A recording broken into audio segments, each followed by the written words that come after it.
I am Angeline Fabros, first year BHHM Block 13.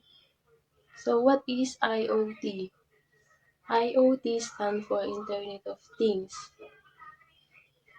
It refers to the collective network of connected devices and the technology that facilitates communication between devices and the cloud, as well as between the devices themselves. Example of Internet of Things: phones, appliances like electric fan,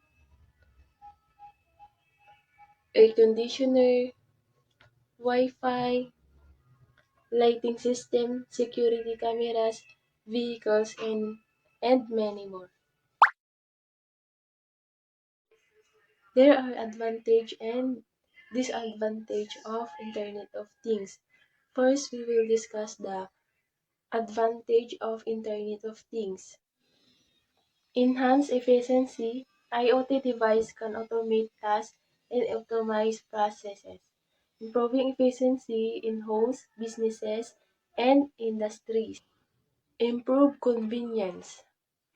IoT devices can simplify daily life, allowing remote control and monitoring of various aspects like home appliances, security system, and health trackers. Data-driven insight. Data collected by IoT devices can provide valuable insight for decision making, leading to better resource management and informed choices.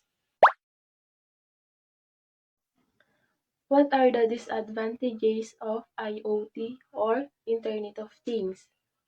First, increase unemployment. As IoT devices become more sophisticated, they can automate tasks that were previously performed by humans.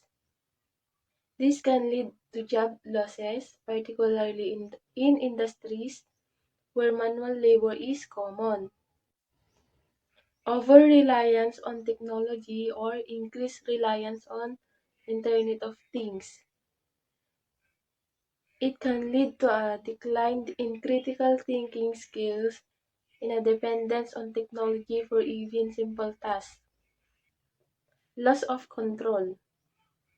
The constant connection and the data collection by IoT devices can raise concerns about loss of privacy and control over personal lives.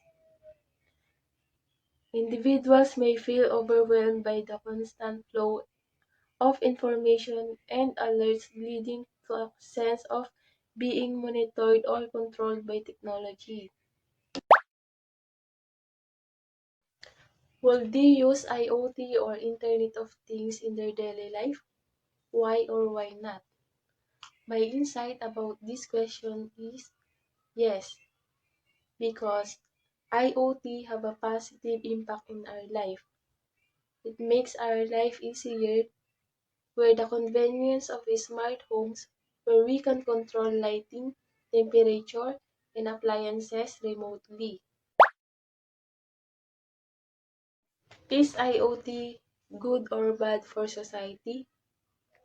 For me, IoT is good for society because, like I said, Internet of Things have a positive impact in our life.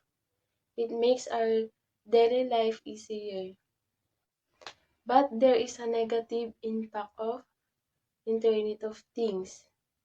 It leads us to over-reliance on IoT, where we become overly reliant and lazy, can result in a decline in essential skills and self-sufficiency. We might lose the ability to perform tasks independently, becoming less resourceful and adaptable when technology fails. This dependence can also create vulnerabilities. If the IoT system malfunctions, we may left unprepared or unable to cope.